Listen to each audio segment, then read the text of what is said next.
Halo para pencari cuan, kembali kita akan membahas mengenai dasar dari trading, yaitu DATA, yang rekan-rekan sudah tonton di video sebelumnya mengenai 8 poin yang rekan-rekan harus kuasai dulu untuk trading plan-nya rekan-rekan, dan kita akan memperdalam mengenai DATA karena rekan-rekan harus paham kenapa sih alasan dari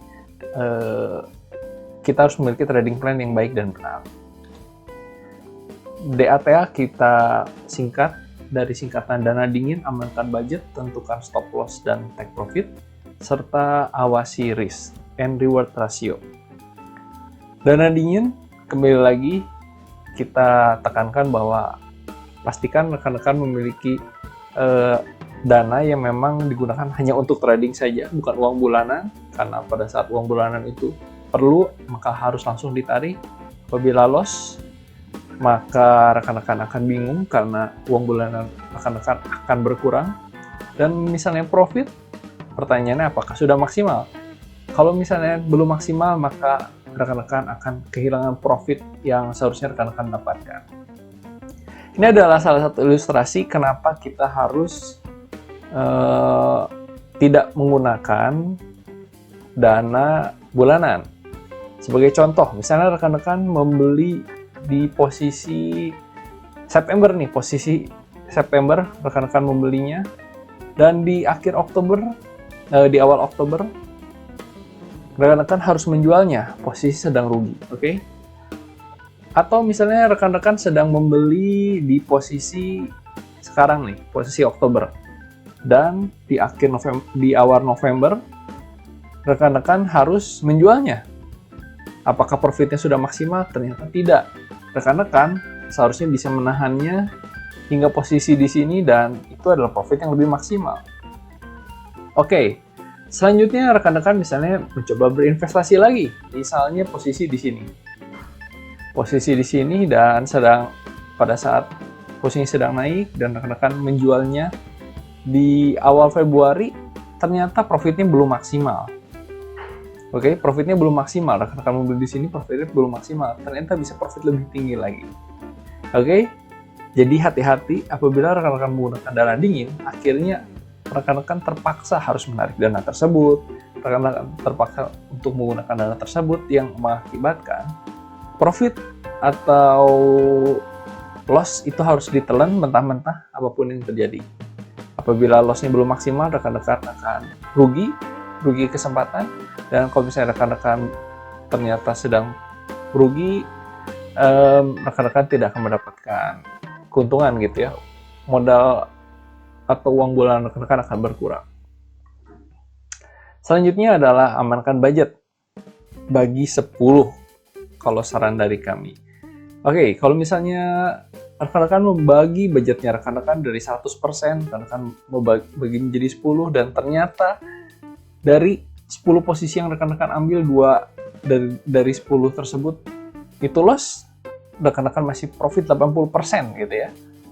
Apabila rekan-rekan hanya membagi menjadi 4 dan ternyata 50%-nya itu loss gitu ya, 2 dari 4 itu loss, maka rekan-rekan 50%-nya sudah loss. Sebagai contoh seperti ini, kalau misalnya kita memiliki budget 100.000 dan rekan-rekan bagi 10, memang kecil gitu ya, dan setiap posisi hanya profit 2%.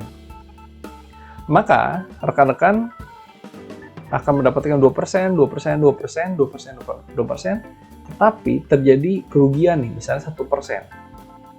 Maka rekan-rekan masih profit 1.600. Tetapi kalau rekan-rekan misalnya, saya ingin pasang besar, oke, kita bagi menjadi 4, 25.000, 25.000, 25.000, 25.000. Memang untuk 1 kali 2% gitu ya, 1 kali 2%, keuntungan 2%, maka rekan-rekan mendapatkan 500. Keuntungan 2%, rekan langsung mendapatkan 500, besar gitu ya. Tetapi hati-hati, pada saat rugi pun, ruginya akan menjadi besar, itu 250 dan 250. Total profit yang rekan-rekan dapatkan hanya 500. Jadi, saran kami lebih baik rekan-rekan menggunakan banyak budget kecil dan rekan-rekan membagi menjadi 10. Tetapi memang harus ada perbandingan risk and reward ratio yang nanti kita akan pelajari.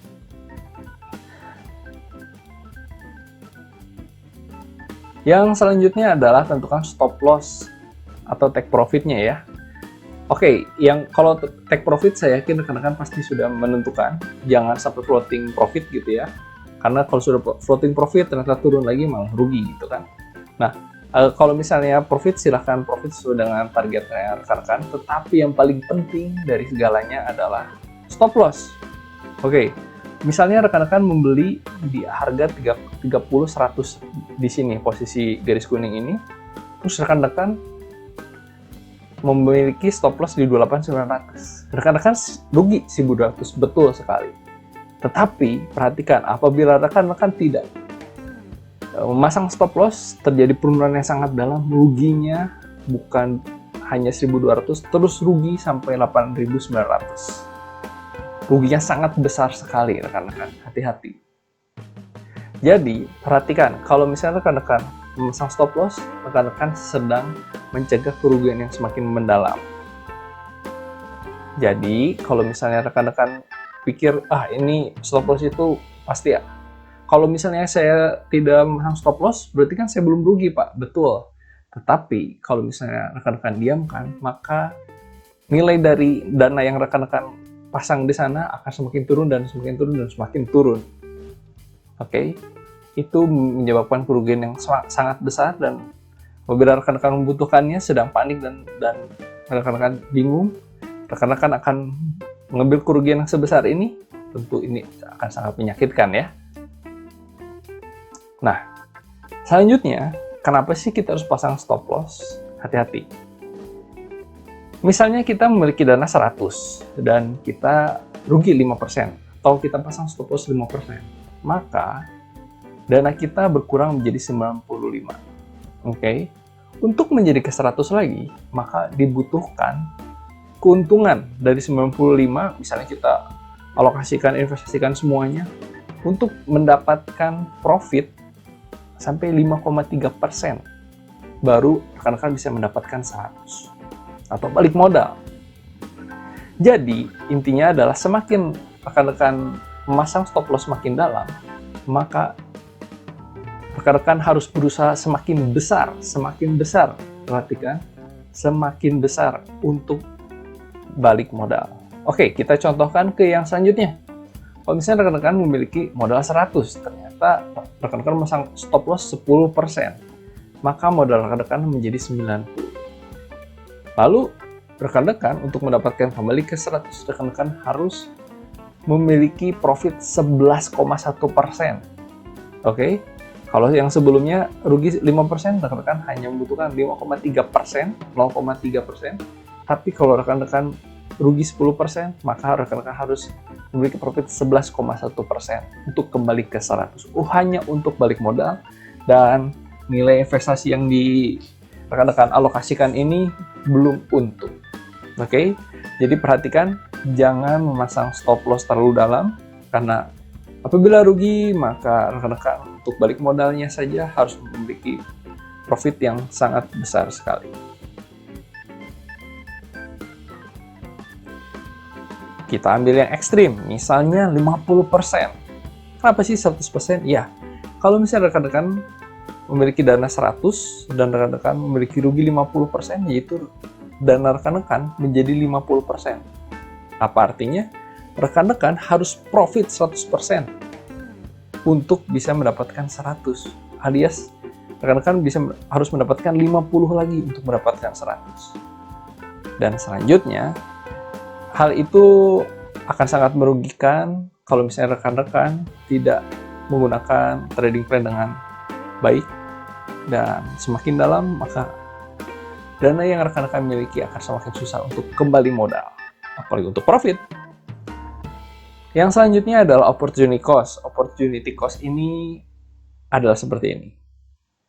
Sebagai contoh, rekan-rekan mengambil posisi di sini, di garis, di tanda panah yang warna kuning ini, dan rekan-rekan tidak memasang stop loss. Oke, rekan-rekan tidak memasang stop loss. Kira-kira berapa lama untuk kembali ke posisi tersebut?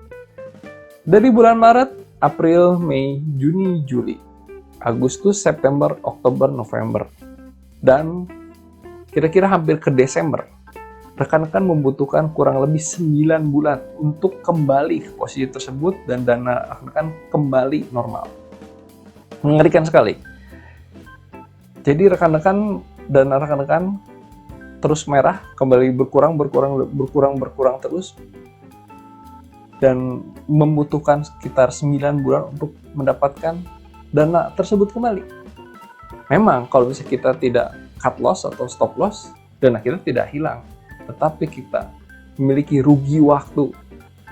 Bayangkan kalau misalnya rekan-rekan pada saat itu langsung cut loss pada saat turun, dan rekan-rekan membelinya, misalnya posisi di pertengahan atau awal April gitu ya, pertengahan Maret ke Mei atau April, rekan membelinya dan rekan-rekan bisa menjualnya dan profit 40%.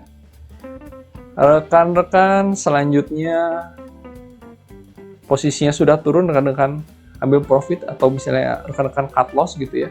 Ternyata sudah tinggi dan rekan-rekan jual. Lalu rekan-rekan ngambil posisi lagi di pertengahan bulan Mei dan ternyata profit lagi 28%. Oke, rekan-rekan lakukan lagi, ambil posisi lagi, misalnya posisi di sini, dan naik, dan dijual sampai bulan September, memiliki profit 20%. Rekan-rekan mengambil posisi lagi di bulan Oktober, dan menjualnya di bulan November, profit 9%. Rekan-rekan membelinya lagi di awal November, dan menjualnya lagi di akhir November, dan mendekati Desember, dan rekan-rekan profit 15%. Bandingkan, dalam jangka waktu 5 Februari sampai 11 Desember, kalau misalnya rekan-rekan tidak cut loss pada saat itu, rekan-rekan hanya rugi waktu hampir 9 bulan, bahkan 10 bulan gitu ya, hanya untuk balik modal. Kalau misalnya rekan-rekan cut loss dan ambil posisi baru, rekan-rekan malah memiliki posisi profit 112%, yang artinya dana yang rekan-rekan investasikan menjadi 2 kali lipat. Menarik? Oleh karena itu, selalu gunakan cut loss atau stop loss. Yang selanjutnya adalah awasi risk and reward ratio. Oke, hal ini sederhana, yaitu semakin tinggi rewardnya dibandingkan dengan resikonya, maka kemungkinan untuk menang ya ada semakin besar. Kalau misalnya kita risk and reward-nya 1:1, tentu kemungkinan menangnya kita 50%. Bisa menang atau kalah, sesederhana itu. Tetapi apabila reward-nya itu 2 kali lipat lebih besar daripada resikonya, kemungkinan untuk menang kita hanya 33,3%. Semakin besar, kemungkinannya hanya 9%. Hati-hati. Dan menariknya apabila resikonya itu jauh lebih tinggi gitu, kita masang stop loss-nya dalam banget, sebenarnya keberuntungan kita akan semakin besar. Tapi hati-hati, kalau misalnya di slide sebelumnya kita bahas, semakin dalam cut loss kita, maka kemungkinan untuk balik modalnya itu harus semakin tinggi. Oke? Kita harus memiliki profit yang semakin besar. Jadi hati-hati, jangan memaksakan untuk memasang cut loss yang sangat dalam hanya untuk reward yang kecil. Selanjutnya yang rekan-rekan harus pelajari adalah take profit terlalu kecil, maka rekan-rekan akan mengalami rugi broker fee. Oke. Rekan-rekan harus paham bahwa dari setiap broker gitu ya, rekan-rekan ada yang namanya fee beli dan fee jual. Fee beli diberlakukan pada saat harga rekan-rekan beli. Oke. Misalnya rekan-rekan membeli di harga 50 dan membeli 1 lot. Jadi rekan-rekan harga belinya bukan 50 kali 100, tetapi harga beli yang rekan-rekan keluarkan adalah 5.007,5. Nah, sedangkan fee jual itu dikali dengan harga jual kita, tetapi mengurangi harga jual. Oke, bukan kita menambah bayar untuk fee jualnya, tetapi memotong harga jual kita. Oke, sebagai contoh, kalau misalnya sekarang harga jual kita di 51, dan kita beli satu lot, jadi 5100, tapi harus dikurangi 0,25%, dan akhirnya harga jual kita bukan 5.100 tapi 5.087,5. Posisi di sini kita masih profit. Oke, kita masih profit. Hati-hati. Kalau ternyata rekan-rekan mengambil profit yang terlalu sedikit. Sebagai contoh, sekarang rekan-rekan membeli di harga 10.000.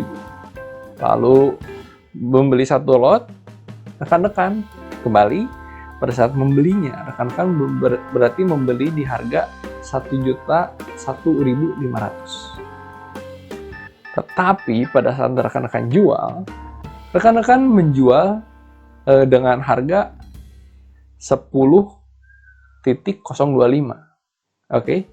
Dan rekan-rekan menjual ada fee jual 0,25%. Yang artinya 1.025 dikali 100 dikurangi 0,25%. Dan hasil angka yang muncul adalah 999,993, bukan 1.200.500. Akibatnya, rekan-rekan mengeluarkan uang 1.500 dan harga jualnya rekan-rekan rugi Rp7. Oke. Dan total kerugian rekan-rekan adalah Rp1.507. Ini untuk satu lot. Bagaimana dengan 2 lot? Bagaimana dengan 3 lot? Hati-hati rekan-rekan. Apabila rekan-rekan ingin mengambil posisi keuntungan, jangan profitnya terlalu kecil. Karena semakin kecil profit, maka fee jualnya itu akan justru mengurangi dari harga modal harga jual kita tersebut, dan akhirnya selisihnya akan semakin kecil dengan harga beli kita. Ingat, pada saat kita membeli saham, sebenarnya kita sudah rugi, yaitu rugi fee broker. Dan pada saat kita jual, kita harus pastikan bahwa fee jual kita bisa menutupi gitu ya, bisa ditutupi oleh keuntungan kita. Kalau misalnya posisi seperti ilustrasi seperti ini, ternyata fee jual kita tidak bisa menutupi harga jual kita tidak bisa menutupi fee jual kita, yang akibatnya harga kita malah menurun.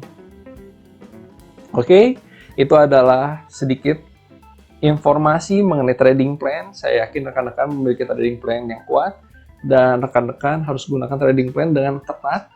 Disiplin adalah hal yang sangat penting apabila rekan-rekan ingin trading saham. Dan selalu cuan, selalu pasang stop loss, tetap fokus, karena ada cuan dimanapun Anda berada. Sampai ketemu di video selanjutnya.